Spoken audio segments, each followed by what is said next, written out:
Hey, Justin here. Let me share the story of a multimillionaire who once gave me some of the most valuable advice I've ever received.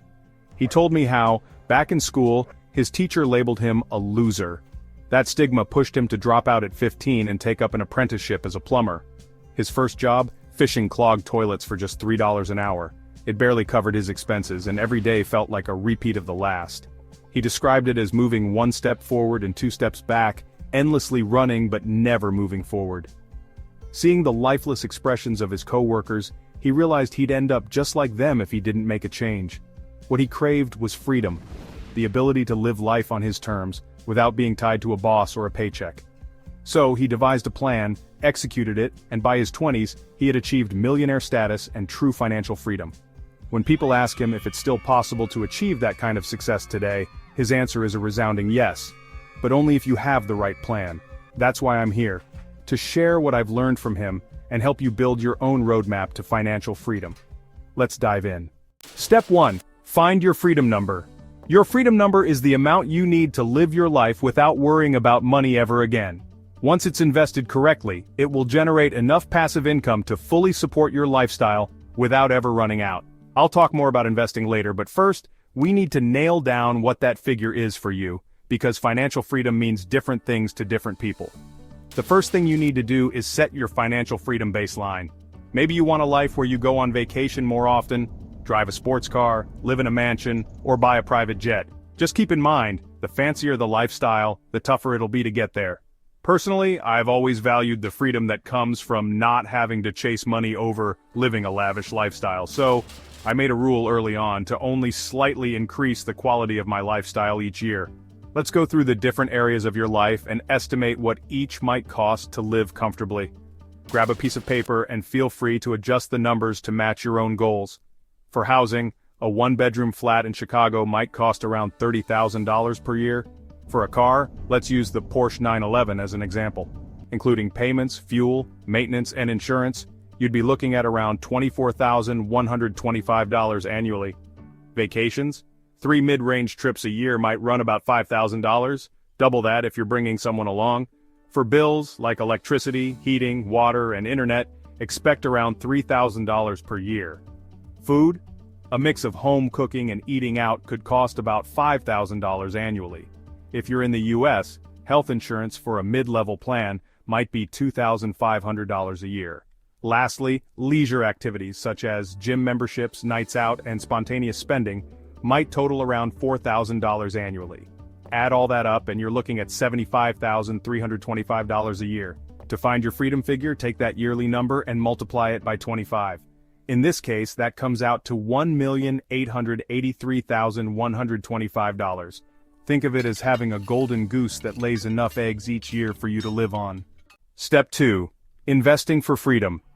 This is based on the assumption that you can earn more than a 4% annual return on your investments.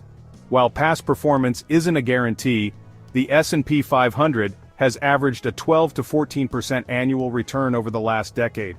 Historically, no one has lost money investing in the S&P 500 for 20-plus years. To invest in the S&P 500, download an app like Trading 212. Search for an S&P 500 ETF, which lets you invest in the top 500 US companies all at once. Apps like this allow fractional share investing, so the stock market isn't just for the rich anymore. If you're just starting out, consider using a strategy called dollar cost averaging. This means you invest the same amount consistently, whether the market is up or down, helping average out your costs over time. You can even automate this process within the app. Step 3 is to hack your life.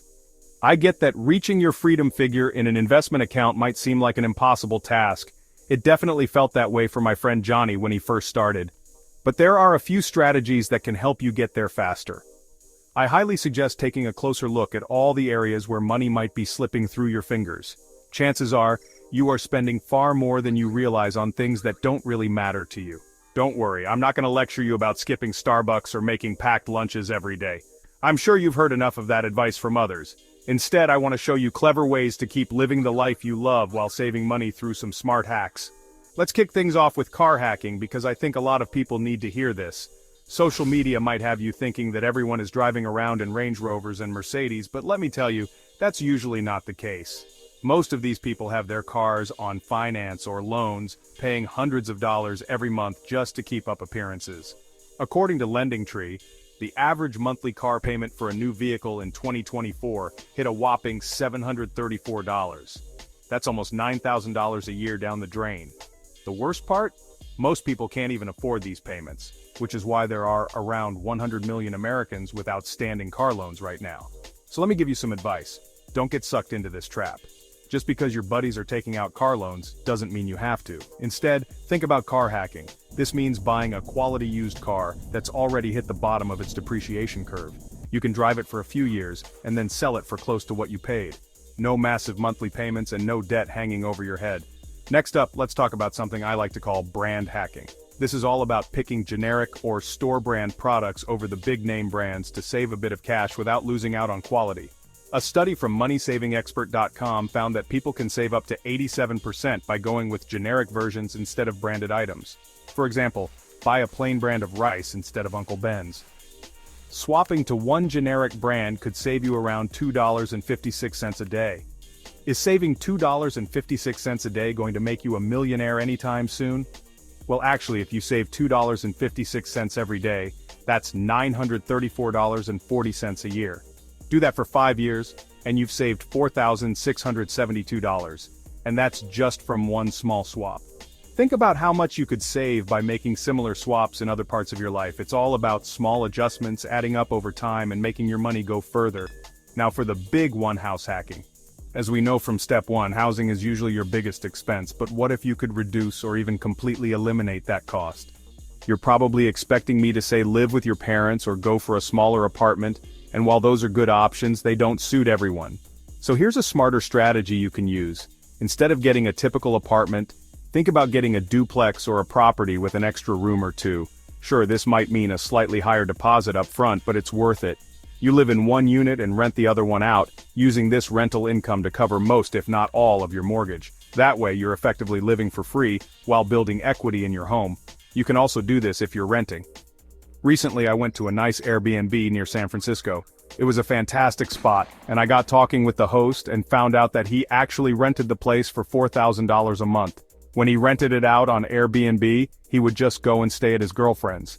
I did some quick math and worked out that he only had to rent out the apartment for 10 days to cover all of his rent. Pretty smart, right?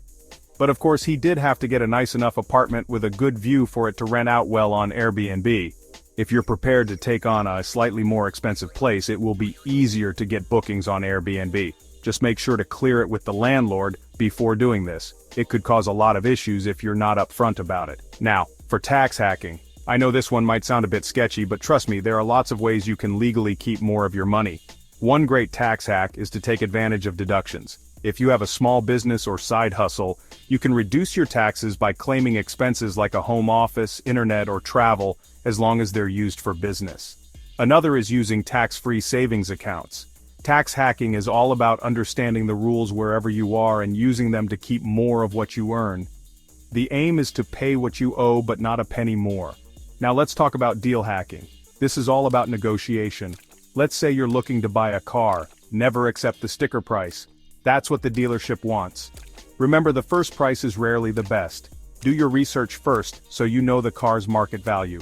Get quotes from a few dealers so you can say, the dealer down the road has offered me a much better deal, and actually be able to back it up. This puts you in a much stronger position. The easiest way to find out the true value of a car is to pretend you're selling the one you're looking at to a car buying service like CarMax or Carvana. Check out what they'd offer you for it online. You want to pay as close to this price as possible to ensure you're not overpaying. Also, buying at the right time matters too. If you go at the end of the month when salespeople are trying to hit sales targets, you'll often find a better deal. These strategies have saved me thousands on cars over the years, and they work for lots of other things too. Step 4 is to get a credit card. The biggest lie young people are told is that credit cards are evil and that you shouldn't have one. A lot of people think credit cards are just a quick way to get into debt, but the truth is they're actually one of the best tools you can have for building a solid credit score if you use them wisely. Your credit score is like your financial reputation, showing lenders how reliable you are with money. With a high score, you'll have much better options when it comes to borrowing, which can save you a ton of money in the long run. For example, if you're 28 and ready to buy your first home, having used a credit card responsibly to build your credit score could qualify you for a mortgage with a lower interest rate. That means more of your hard-earned money stays in your pocket instead of going to the bank. But if you've ignored your credit score, you could end up with sky-high interest rates or even be turned down altogether. So don't fear credit cards. Use them to build your credit score, but keep your balance low and pay it off every month. Step 5 is to create an additional income stream. If you're serious about financial freedom, building an extra income stream is key. Think of your income like a stool with one leg. If you're relying on just your job, that single leg holds you up. If that leg breaks, say you lose your job, you're left with nothing. Adding more income streams is like adding extra legs to that stool. If one fails, the others keep you steady. Start with a side hustle that leverages skills you already have. Affiliate marketing, freelancing, e-commerce, or even traditional gigs like window and car cleaning. The more value you bring, the more you earn. Common excuses like I'm too busy or I don't know how are just barriers you put up. Consider this: a 40-hour work week, 56 hours of sleep, and other essentials still leave you with over 50 hours of free time each week. If you're not making time, you're not prioritizing financial freedom. Check out my other side hustle videos on this channel, how to get started, or download my free 54 side hustles dossier. Step 6 is understanding money's true function. Poor people see money as a way to pay bills, and the middle class often use it to build credit for larger purchases. But the rich see money as a tool for expansion, using it to make more money. When you build extra income streams, avoid falling into the trap of upgrading your lifestyle. Instead, think about how to make your money work for you. This means exploring passive income streams. While no income is truly passive, wise investments can grow your wealth over time. Start simple, like investing in the stock market. Platforms like Trading 212 allow you to begin with as little as $1. Personally, I favor S&P 500 index funds for steady returns. For higher risk and potential reward, consider cryptocurrency. But only invest what you can afford to lose. Real estate is another wealth-building tool. Methods like house hacking or rental property investments can provide excellent long-term returns.